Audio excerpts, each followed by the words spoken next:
Well, anyone who's had to deal with a leak in their home knows you've got to get the water out of there fast. Yeah, but a customer complains that one company took advantage of a stressful situation and billed for work they never did. The Fox 5 I-Team reporter Randy Travis talked to one unhappy homeowner who decided to launch his own investigation. How about that? Right, Russ and Sinead. Yeah, the company is already apologizing. The homeowner did what we often do. Got up early, grabbed a camera, and waited to see whether someone is really telling you the truth. All my stuff been here the whole time. In our business, we call that the money shot. Yes. I felt like I had the money shot. I was pretty pleased with myself when I called my wife after I started recording. You'd be pleased too if you suffered through everything Donnie and Ila Wade did last year. The sump pump went out in their Decatur home during a rainy December. Their basement was a sopping mess. We're going fireman's line as fast as we can go while Ila's out there doing the towels and sopping and everything. Their plumber recommended a company called Emergency Water Removal located in Commerce. The project manager was there in a few hours. We can do the whole project. It just sounded like, oh, you're an angel in this moment of need. That heavenly opinion did not last long. The Wades say Emergency Water Removal billed their insurance company directly. That meant the family would not get a detailed invoice of the work done. All they received was the total, more than $12,000 to clean up the water, and then a sister company, Catastrophe Packout, billed another $6,170 just to move their stuff into storage and back. It was getting close to maxing out Donnie's insurance coverage, and there would be no money left to replace the drywall and carpet. We're not going to pay you anything until we sit down and go through how we got to these outrageous numbers. You can learn a lot from a detailed invoice. Coming owners Vince and Jen Ray asked their insurance company to send them a copy of what emergency water removal billed for their flood last summer. They won't tell you exactly what they're doing. Your insurance company will pay them. The invoice shows EWR billed nearly $500 for 11 hours of setup, monitoring, and taking away their water removal equipment. Vince says he was home the entire time.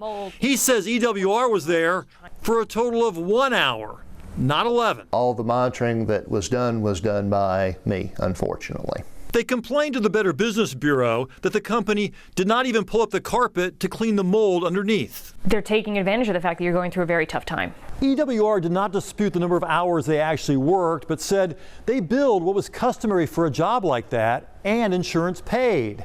They said they didn't know the mold was not addressed. We continuously strive to leave our customers satisfied, they said, because we care about our reputation. Well, clearly, Donnie Wade is not one of those customers. I felt like I could catch them in the act. He says EWR told him they had to keep his furniture in a climate-controlled warehouse more than an hour away in Commerce. He thinks that's why his moving bill was so high. But Donnie saw a Doraville warehouse address on one of the company emails, a place much closer to his home. So on the day his furniture was supposed to be returned, he got up at 5 in the morning and staked out that Doraville location. Sure enough, the money shot. There's my couch, ladies and gentlemen. Not in Commerce at all. They were lying to you. Yes. They asked for a meeting with George Caswell, EWR's chief financial officer. Donnie taped that one too. Can you tell us why you bring our stuff all the way to Commerce? Well, because we have 10,000 square foot of storage places what we do. Then Donnie showed him his Doraville pictures. You charged us $2,000 to bring our stuff to Commerce and put it in climate control, and you put it in a nasty warehouse in Atlanta. And it's itemized on the bill. I apologize, but this is not how our company is. Okay. I don't want to lie to an insurance company or an insured ever, because that's just not good for business. So you can't stay in business if you do that.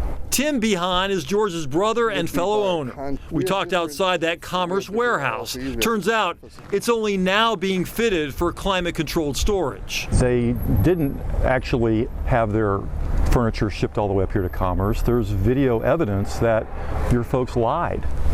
Well, I'll have to look at it, but every time we have a customer that complains, we try to make the invoice correct. How does a customer know that your company is really telling their insurance company the truth?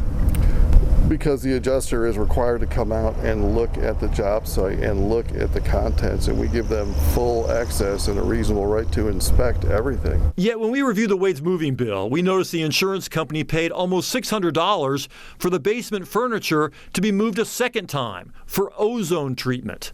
Behan admitted later that never happened, blaming a cut and paste error on the invoice they submitted. They sent Donnie a check, weighed the $12,000 in remediation charges, and said the employees who lied to the Wades about their furniture will be reprimanded. Because we want to do the right thing by all of our customers. With the money he saved, Wade says he was able to hire another construction firm to come in to replace the basement drywall and carpet, staying under his insurance limits for a sump pump failure. Otherwise, he would have been out of pocket. So part of the lesson here, it seems, is you need to get that detailed invoice. Yeah, I mean, a lot of people probably don't care because their insurance is paying for it. But I mean, if you're like Mr. Wade, you don't want to go out of pocket. So he wanted to get that detailed invoices. And as I reported there, it can tell you a lot. It can tell you whether what you're seeing with your own eyes is reflected in that invoice, or perhaps there's something else in there, a cut and paste error perhaps. Yeah, but he still wouldn't have known whether the furniture had gone to Commerce unless he'd done his own investigation. Got up early, went to Waffle House, had breakfast, and set up and waited for something to happen, and he got what he wanted. He got the money shot. You can relate. Yep.